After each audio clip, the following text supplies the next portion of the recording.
Thank you for tuning in to Koppen with Comic. I'm Brian Koppen, and we're here with comic Joey Rinaldi.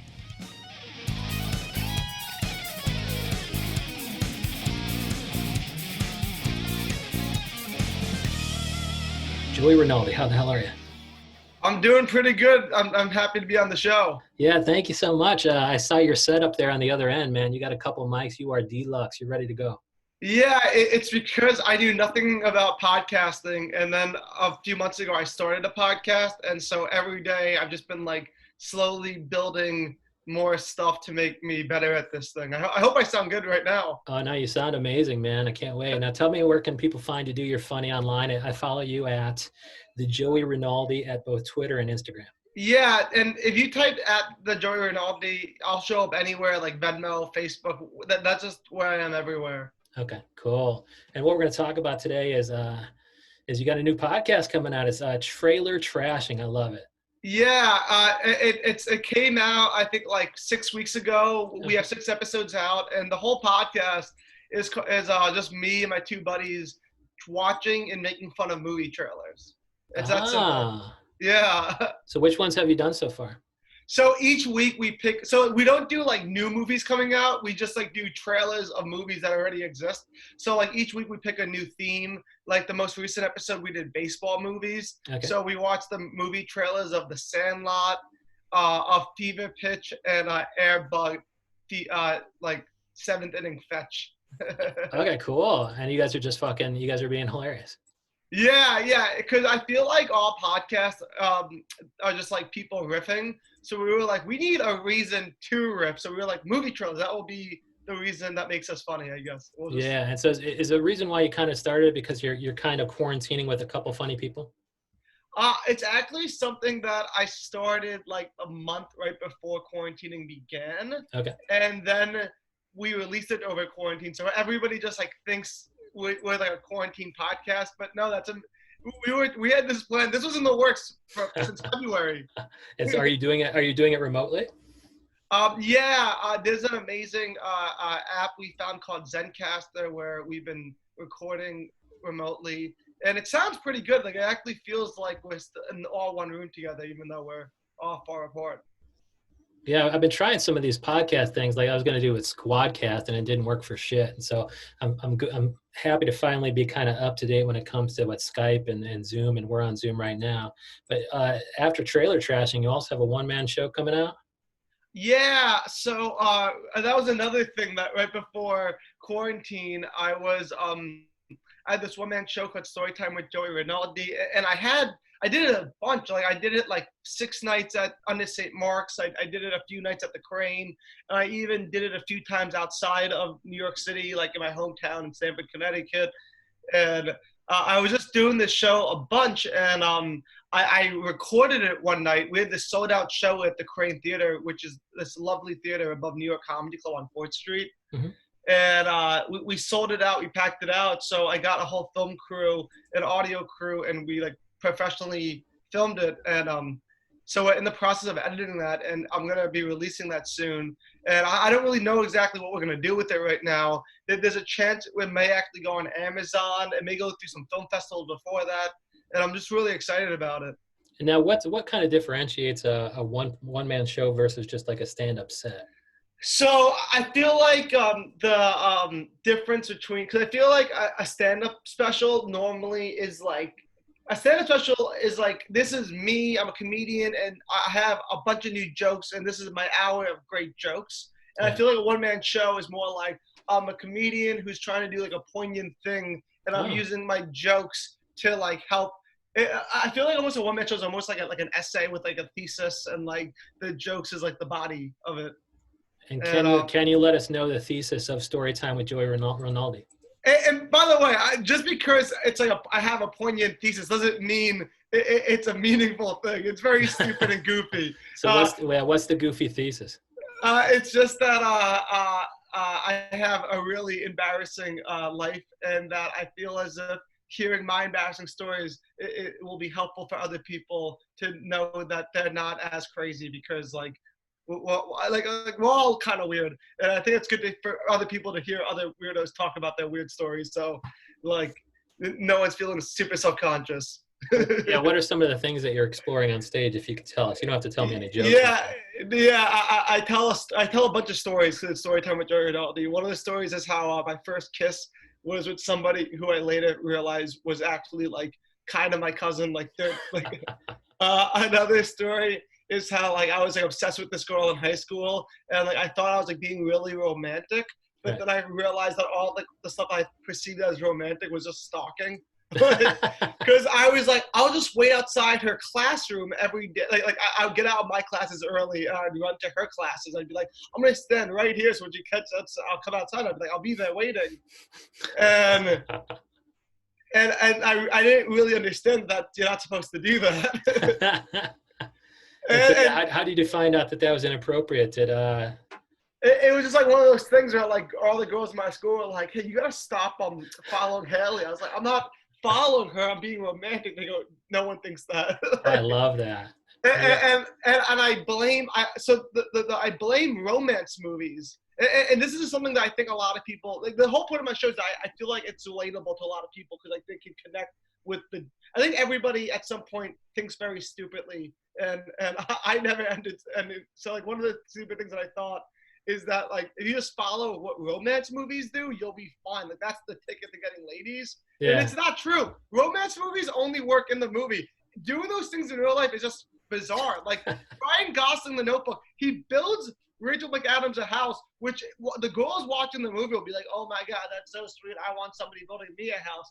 But then if you go out in society and build a girl a house, she's like, I'm not walking in that house. I'm not stepping foot in there. That's creepy. Get away from me. I will not leave that house alive. Yeah, exactly. But like at 14, 15 years old, I didn't know what to think. I just like saw girls jaw dropping for Ryan Gosling. So I was like, oh, I gotta be this guy. And I spent my whole high school just trying to be that character. And so what are some, is there anything else? I mean, I fucking love that. And I think sometimes people are on the other side of that. People are thinking that men are learning a lot of their sex from porn, which is fucked up. And so I think a woman would be like, fucking don't do that. Don't fucking get your lessons from porn in the same way that I don't want you to get your lessons from romantic comedy. Yeah, basically anywhere guys can learn anything about women, it's just no matter what it is, they interpret it wrong. Whether it's Ryan Gosling, The Notebook, whether it's porn, it's just the guys are just fucking, they're clueless. Yeah, and I think the problem is certain of these things coming out of Ryan Gosling's mouth will work. Oh, because it's fucking yeah. Ryan Gosling. He could fucking show up and not say a fucking word, and they'd be boning in about 3 seconds. Exactly. So that was. So I feel like there's a lot of stories like that I share that is relatable, and like I tell another one about how like comedians are like desperate for like, you talk to a lot of comedians, so you know this. Comedians are just so desperate to perform that like they'll say yes to performing before thinking about the thing they're gonna perform at. And I have a doorman in my apartment building who was like, yo, I'm gonna hook you up, son. I'm gonna hook you up. I'm gonna get you to perform. And I'm like, I don't care. Just if you have a show, I'll come. Yeah. And I didn't really like read any of his text messages. I would just say KK, whatever. I wasn't really paying attention. And so I show up to find that my doorman brought me to an underground like drug dealing party where it was like all these like scary looking face tattoo guys. Oh my God. And he was like, dude, you're the entertainment. And I'm like, that's not good. Because like that's not like, I'm more of like like my comedy is like more like Full House. And like I do not relate to like The Wire or like Breaking Bad. And like that was like the type of scene I was at. And then did you perform, and did any of your stuff get laughs? I talk about that a lot in my one-man show. Okay. Yeah, but the thing that I do to finally get them to laugh is that there was like this like really scary guy selling empanadas, and I was like, "What are you doing with those empanadas?" And he was like, "Yo, these empanadas, there's weed in them. They get you high." And I was like, "Oh, of course the empanadas get you." We're at a drug dealing convention. I should have known that. Like, there's not going to be just a scary face tattoo guy with empanadas if they don't get you high. That's so fucking cool, man. And so just like talking to this guy back and forth, like, because I ended up just talking back and forth to the empanada guy for like the rest of my entirety of my set. Yeah. And that was the only thing that could make these guys laugh, because if I just told them any of my typical jokes, they just were not having it at all. Like they wouldn't laugh at your Full House shit. Yeah, no, like I was trying to tell them, I was like, guys, I had a problem in high school. I thought I was Ryan Gosling, and they did not find that funny at all. They're They like, were like, who the fuck is Ryan Gosling? yeah, yeah, it just nothing worked. Dude, yeah, he doesn't register as much on the streets as he does the sheets. No, no, that's a great line, and no, I definitely not. And so, yeah, so S- what are some of the other things that have happened in your life that might be kind of ripe for exploring in the one-man show? Uh, my whole life, I just can't stop getting in embarrassing situations. Like my time taking the driver's test was on the day of 420 when I was 16. Like 420 was the most important day of my life. So I ate a weed brownie before going to my driving test, and I was so like fucked up on the test that like I started like fighting with my driving teacher because he was like telling me that like I suck and like I'm driving bad and whatnot. And like I don't know how this happened, but I hit like a nerve in his heart, and we ended up having like a heart to heart. He started crying on the joint. This is a true story. Oh my He started, God. yeah, and like still to this day, I don't understand how I got to this terrible conversation with him. And then like this conversation led to him opening up about how his wife just died. Oh my And God. I know, and it's this all would have this only happened because I went on my driving test high. Like there's no way if I went sober, I would have had this emotionally like intense conversation with. That's some dangerous ass shit too. I mean, you're driving high, he's crying his eyes out. Yeah. Well, so he didn't know I was high. He just thought I was like a wise guy. Yeah. And at one point when he was crying about his dead wife, he was like, "And now look, I'm making you sad. Your eyes are all red." And I'm like, "Yeah, that's why my eyes are red. Let's go with that. Let's." And it was so like dramatic because it started raining as well, and it began raining, and he was like, "You know what? You're a good kid. No one should have to drive in the pouring rain for the driving test. I'm just gonna pass you." Dude, Even though I should have been like arrested or something. dude, I fucking love that, man. That itself is like a romantic comedy. Yeah. He's crying. You have red eyes from weed. It starts rain. It's raining down. Anybody looking in would be thinking you guys are gay lovers just having it out. Oh man. But the kicker is that after that happened, I go to the driving center to show my mom that like I passed my driving test, and she was like, to celebrate, you should drive home. And my mom is a lot smarter than my driving instructor because the second I got in the car with my mom, she was like, "Oh, you're fucked up. You should not be driving right now." And she's like, her exact words were like, "I don't care what the state of Connecticut thinks. In my household, you do not have a license." Oh, that's fucking cool. So you were not going to use their car anytime soon. No, I got my license in like the beginning of junior year of high school, and my Okay. mom didn't let me start driving the family car till like mid senior year. So I was, Wow. yeah. That probably cramped your love life as much as stalking did. Oh my God, it cramped my love life so much. And like the second I started driving, I was that asshole idiot who totally got used because all these girls who were younger than me, who were like sophomores and I was seniors, would be like, "Oh my God, Joey, you have a car? Like we should hang out." And then before I know it, I'm just buying a bunch of girls ice cream. I'm like, "Why are all your friends in my back seat? And why am I just driving you to the ice cream store? I thought we were having a date right now." And they were like, "No, man." Not chump. Yeah, they just need because sophomore girls in high school, they just need a ride to 16 handles. That's all they're looking for. It's like you're driving me to hit on the guy that I actually really want to hit on, and that's the guy working at the ice cream place. Yeah, totally. That was my MO. And you don't realize it's happening because in the moment you're just so happy that a girl's talking to you that you're like, yeah, Yeah. sure. And so, I mean, it sounds like you learned a lot of lessons the hard way, but you learned them when you were younger. And so now are you just fucking just slaying with dating and things like that? Are you just so wise, or are you still kind of falling into the same traps or new traps that you're only now recognizing? Uh, I feel like I'm still just processing what happened to me in high school. Yeah. There's a great quote. I forgot who said it, but somebody said it to me recently. And he was quoting somebody famous, I think. But the quote is that your first 18 years of life you're living, and then after that you're just processing what happened in your first 18 years of life. And that's Dude, it's tough. It's tough. Like I peaked when I was about 12 or 18. Man, I was a fucking badass, and it was all downhill from there, dude. So, you peaked when you were 12 or 18, well, I mean, or in 12, that. 12th was the highest. 12, like fucking Wow. eighth grade, the highest peak ever. Freshman of college, another, pretty good peak. High school, senior, pretty good peak. But then it was all downhill from there. Yeah, my face fucking exploded like with acne and shit. Oh And shit. so the same shit that used to play for Ryan Gosling version of me didn't play for the Brian Koppen version of me. Let me tell you. So I you got to get wise pretty quick and adapt. And I just kind of took myself out of the market. I wasn't slaying the quality pussy that I was before. And so I decided, hey man, if I can't win the game, take myself out, coach. no, you're totally out. You threw the jersey on the rafter. You were tired.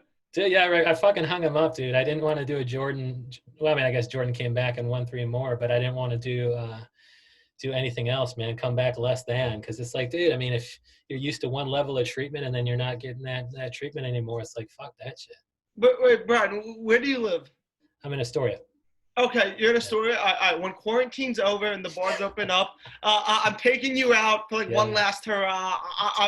I'm getting you back out there. Like it may not be when Jordan came back to the Bulls the second time, but it'd be like when Jordan goes to the Wizards. Like you'll at least get like a nice season in. So I think it's going to at least be hilarious. I mean, with Joey Rinaldi, I mean, some shit's going to go down that's going to be either fuel for my podcast or fuel for your fucking comedy. Let me tell you. Yeah, yeah. Yeah. When are you guys going to? So you were thinking about getting a film crew out there to film it for Amazon or whatever, and then the current status of that is, I guess, kind of on hold. No, But when do you no, what? Yeah. When do we you think we're filmed going to it. see story time? No, it's filmed. It's fucking beautiful. It's all shot and everything. And where is it on YouTube? Well, no, it's not out yet. Uh, I'm right now. I'm figuring it out if it's gonna be posted on Amazon Video or yeah. if I'm gonna hold it out and do a festival run before releasing on Amazon. It's definitely gonna be out on some streaming platform. Hopefully before 2021. Oh, good. Yeah, Okay. I don't have a set date. Like my birthday is August 11th. It'd be really cool if I could have it released around my birthday. Yeah. But my editor and my producer is currently, I hope, figuring that out. I think he's working on it right now. My question is like the follow-up, like because you packed a lot of life into story time with Joey Rinaldi, like do you have to just go live another life that way you can have the follow-up, the successful follow-up? I feel like I think my mom said it best. I think she said something. She's like, I think you purposely makes bad stuff happen in your life so you have more to talk about on stage. So I think I'm just gonna be doing that a couple more times so I can have another show. Yeah, I love it. You just go out and fucking live your life, and it's just gonna. Joey Rinaldi will always have something funny happen. I mean, he's gonna end up eating weed empanadas. Yeah. And doing another driver's test. Hi. Yeah, because maybe I'll try to get my forklift license or something. Dude, I love that. And then the trailer trashing, that's coming out. Like, how often are you guys releasing? Every Tuesday. We have 6 episodes out. We'll have another episode next Tuesday. Yeah, every Tuesday we just have a new episode out. Oh, good. And then we can keep track of that everywhere with the Joey Rinaldi at everywhere. Anywhere somebody types in the Joey Rinaldi, the internet knows who the fuck they want. Yeah, get my Google Plus account, get my MySpace, get Venmo, my Venmo, Vimeo, YouTube. Tinder. Yeah, I'm everywhere. Dude, and he no longer stalks people. So if you see him on Tinder, man, swipe the correct way. Yeah. I definitely don't stalk anyone. I learned that lesson the hard way. Dude, I love it. Yeah, learning the hard lessons and making them funny. That's the story time with Joey Rinaldi. Yeah, and I love how Led Zeppelin made like their albums, like the first like 4 Led Zeppelin albums are like Led Zeppelin 1, 2, 3, 4. Yeah. I love just story time with Joey Rinaldi that I feel like I could just follow that format, just be like Joey Rinaldi Part 2, Joey Rinaldi Part 3, and just keep the story. But you got to make sure, man. When me and you go out to the bars, man, we got to really live because we need to give you more material. Yeah, for Part 2? Hell yeah. Okay, Joey Rinaldi, thank you so much, man. Yeah, thanks for having me, Brian. It's always a blast talking to you.